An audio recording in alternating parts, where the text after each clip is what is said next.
We're going to be talking a lot today about gratitude, and sometimes we can feel so grateful we stutter, which is pretty much what was going on there, and we only worry about it if it happens live. So it's all good. Okay, and I just want to say, and you've probably already noticed this, but I love that the song addresses all the five senses, every way that we can perceive life. What we see and hear and smell and touch. It's just a beautiful, beautiful song. So if you haven't noticed that, notice it next time because it's the words are just extraordinary. Okay. Well, last Sunday, we acknowledged the significance of this month's offering of an official Thanksgiving Day. A day for us to turn our attention to our loved ones and appreciate them. A day for us to give thanks for the good in our life that might otherwise go unnoticed or taken for granted. And we concluded that we need not reserve our feelings of gratitude for just one day a year. That in fact, it was important for us to feel and express gratitude every day. Our gratitude and appreciation for our life. Our giving thanks for the good that we have right now, for the good we received, causes us to be aware of the goodness of life, the presence of the goodness of life in this world. And that awareness enriches our experiences of life. Abraham Hicks reminded us that love and appreciation are the same vibration. They're the same divine energy, the same awareness that all life is good and only good. Gratitude, when we truly feel it, when it comes straight from our heart, lifts us to a high vibrational altitude where we are able to experience God within us. That pure, positive source energy of our life. God is love. And our appreciation causes us to become an energetic transmission tower of love, a broadcasting system of love, a giver and a receiver of love. When we live in gratitude, love is all we want to be and see and know and experience and express. The poet Hafez wrote, "An awake heart is like a sky that pours light." Gratitude lifts us up where we belong. And from that high, holy view, we see ourselves and life as love created it to be. And because this universe of love is ever increasing and ever expanding God's intention for creation, love is ever extending itself through all of life, including our life. If we were to turn our attention every day to loving those around us, whoever might be around us, to loving those who come to mind, whoever comes to mind, then through the law of attraction, the love we feel every day would increase and expand and extend and draw to us even more of life to love. And if we were to live in appreciation for the good in our life that we have already, appreciated every day, our appreciation would increase and extend and expand and draw to us more and more to appreciate in our life. The poet Rumi wrote, "Be grateful for your life, every detail of it, and your face will shine like a sun, and everyone who sees it will be happy and at peace." Our awakened feelings of gratitude for every detail of our life not only blesses us, but it blesses those around us. So the first question this morning is, how bright does your gratitude shine? When you glance into the mirror, what do you see? Does your face reveal your joy? During the day, do you smile with such radiance that everyone who sees you is reminded that they can feel happy and at peace? Often, we walk around in our head, thinking thoughts about some past situation or thinking about some future event, and it keeps us from being present in the moment. Keeps us from shining right where we are.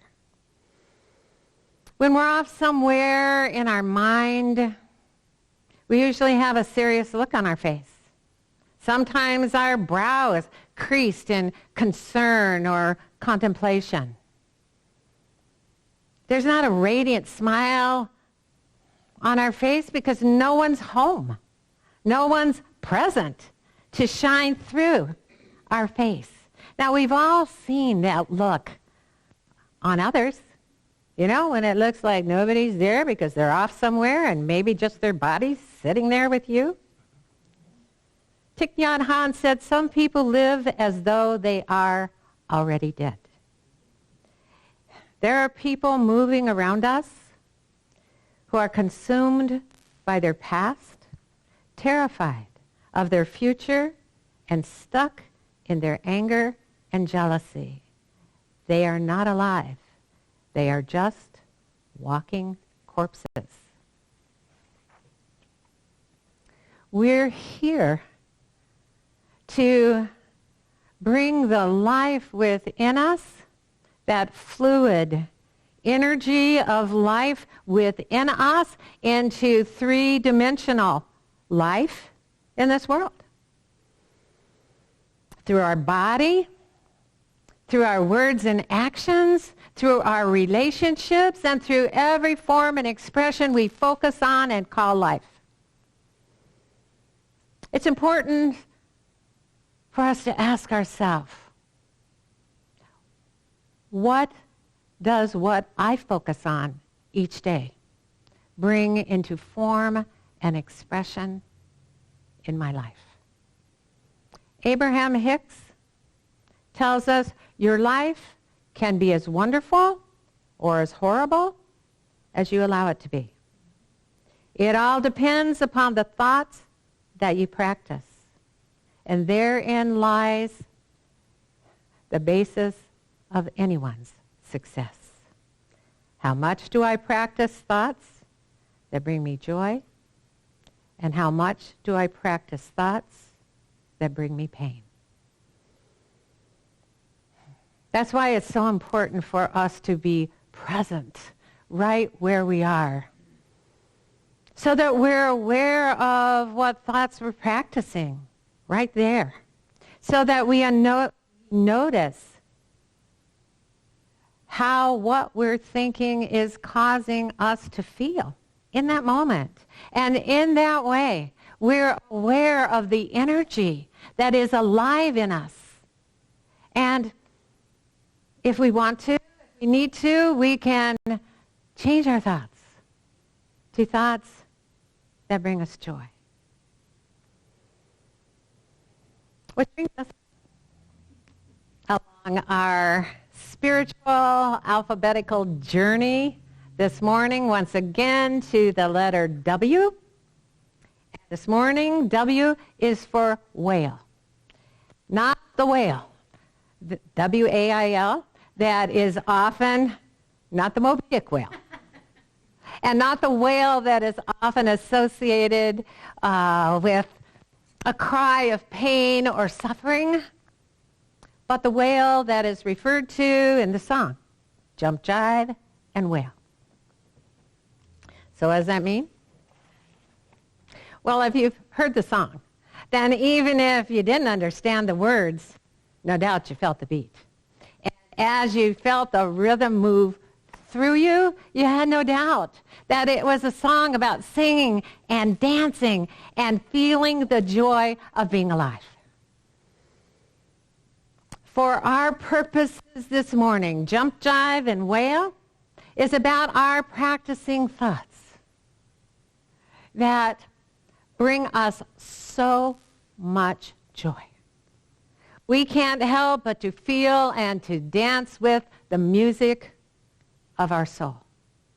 Einstein said we are slowed down sound and light waves, a walking bundle of frequencies tuned into the cosmos. We are souls dressed up in sacred biochemical garments, and our bodies are the instruments through which our souls play their music. This morning, jump refers to our ability to rise quickly, to jump to a place in our mind that feels good, no matter what may be going on. To go to our happy place in our mind when happiness is all we want to feel. It's a place of peace and joy within us that is an intrinsic part of us, and it doesn't depend on the conditions or situations around us. And that's why we go there. That's why we rise in our mind and go within and go to our happy place when we want to get away from outer disturbances. Jive refers to our ability to feel the joyful rhythm of our soul and move with it, even if our body stays still. It's always playing a happy song because our soul is never trapped within the conditions of this world. And wail refers to the unrestricted, uninhibited utterances of spontaneous joy and satisfaction that come from us as words, as songs, as sighs. When we're on a divine high of gratitude, that kind of energy, that kind of celebration, that kind of cry, that wail naturally exudes and emanates through us. So how much do we practice thoughts that bring us so much joy that we feel like jumping and jiving and wailing within us, no matter what we might be doing in the world? Even when we're standing in line at the grocery store. Just don't wiggle too much. On the other hand, how much do we practice thoughts that bring us so much pain that we feel like slumping rather than jumping? That we feel like sitting out this life rather than getting out on the dance floor of only in our mind and jiving with our soul? How often do we practice thoughts that cause us so much pain that we want to cry out in grief and suffering rather than to sing and sigh in joy and satisfaction? In the Lamb's Bible, in the book of Psalms, we read, "Make a joyful noise to the Lord, all you lands." Not just some of us, but all of us. No one is preordained to be miserable or chosen to suffer. Every life can be as wonderful or as horrible as the one living it allows it to be. Imagine what the world would be like if all we heard was a joyful noise in our mind and from our lips. A joyful noise resounding in our household, spoken by others, or offered through the media. Reports and conversations of all the good that is happening in this world, because good happens in this world every day. Every day. Abraham Hicks suggests that we imagine a 24-hour news station that reports proportionally the positivity and negativity that happens each day. And that as we sit and watch this and that good thing occurring every once in a while, there might be a bit of static or an incoherent blip that would represent proportionately the amount of negativity that happened that day. The world is full of goodness. It's our focus that either calls our attention to it or away from it. It's our practice of thought, our habit of conversation that determines where we focus and makes our life wonderful or horrible. Not everything we see and hear and experience in this world automatically causes us to feel joyful. But if we're to be depending on this world to bring us joy and we're going to sit and be miserable until it does, then we're going to have a long wait. And as we wait in misery, focused on the painful things in our world and the world around us, pain in our body, pain in a relationship that is literally a pain in the neck, obligations in our life that are a pain a little bit lower, and the pain that others seem to be experiencing in this world, we'll find less and less to feel grateful for in our life and the world around us, and more to complain about in our life and the world around us. If the world was responsible for our happiness, we would not need to practice thoughts that brought us joy. They would come automatically.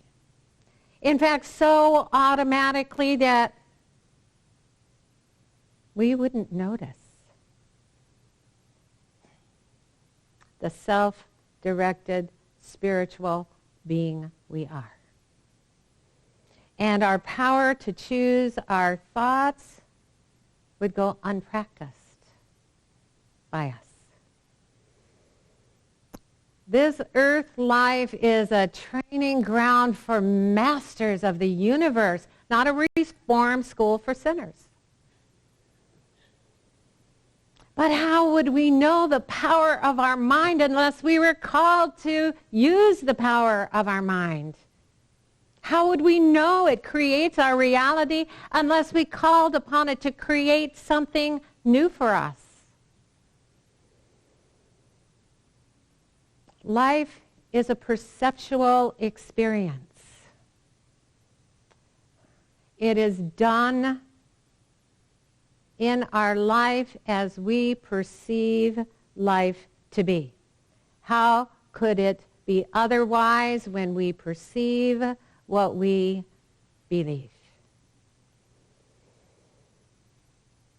So often, we're afraid to be hopeful in our life because we don't want to feel the pain of disappointment. We're afraid to feel the pain of failure, so we don't even try to use the power of our mind to think thoughts that bring us joy. It's our fear of the pain of unworthiness that keeps us focused on what we don't want in our life as if we deserve it. But Khalil Gibran wrote, many of us spend our lives running from feelings with the mistaken belief that we cannot bear the pain. But you have already borne the pain. What you have not done is to feel all that you are beyond the pain. The beauty of conditions and situations and conversations that momentarily cause us to feel pain or sad or suffering is that we get to discover that we have the power to choose how we want to feel. That we can think a happier thought that causes us to feel better. We're never stuck in misery. No one can keep us down but us. No one can cause us to live in pain or to be angry or resentful or unhappy but us. And the beauty is that we can change our mind about that anytime we choose. Anytime we choose. Nobody forces us to think anything we don't choose to think. Right in the middle of conditions that seem unchangeable and unenjoyable, like aging, disease, disability, a bunch of rude people. Every choice for joy we make is a spiritual practice that causes us to become more and more aware that we're a spiritual being with the power to choose how we want to experience life. We can supersede any pain, a painful childhood, a painful past relationship, some painful situation, with a present moment thought that brings us joy, that causes us to feel better. If we're willing to stop allowing painful stories to define us, we'll discover we never were those stories anyway. We have always been the one beyond the pain. We can let go of the low vibration of mental negation of our good, and if we do, our good will start flowing to us instantly. We can take a leap of faith that causes us to rise above our fears, and we can practice thoughts that bring us joy and cause us to have a wonderful life. In the book of Samuel, we read, and King David sang praises before the Lord with all his might. And the daughter of Saul looked down from her window, and when she saw King David leaping and dancing before the Lord, she was filled with contempt for him. Not everyone will understand or agree with our decision to feel joy in a world that doesn't seem to offer much to be joyful about. But that's all the more reason for us to jump, jive, and wail. Because our joy not only calls to us forms and expressions to feel more joy about, but it calls them into the world for everyone else. We can choose to be so grateful for our life. Every detail of it from the start. And if we do, our face will shine like a sun. And everyone around us will feel happy and at peace. Namaste.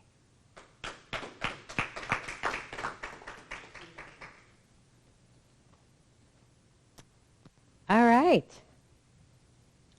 Well, this is the time of our service when we acknowledge how grateful we've been feeling during the service and how grateful we feel every day. And it's just a wonderful thing to be able to say it out loud. We are so grateful for you. We're grateful for all of you who are here. We're grateful for all of you who tune in from wherever you are, whatever state you're in. And I mean like Texas and Connecticut. And we're just grateful that through all this time, through all the changes that this world is going through and all the changes that we are going through too, that we have this consistency, that we love God, that we love the message that life is good, and that we support it in every way by being here and financially so that it can continue. So if you don't know how to support LEC financially and you'd like to, then there are several ways. One is to hit the donate button on our Facebook page, Life Enrichment Center, to hit the contribute button on our website, lecflint.com. If you're a member of PayPal, you can do it through PayPal. And if you'd like, you can send us a check at 2512 South Dyke Road, Flint, Michigan, 48532. And thank you.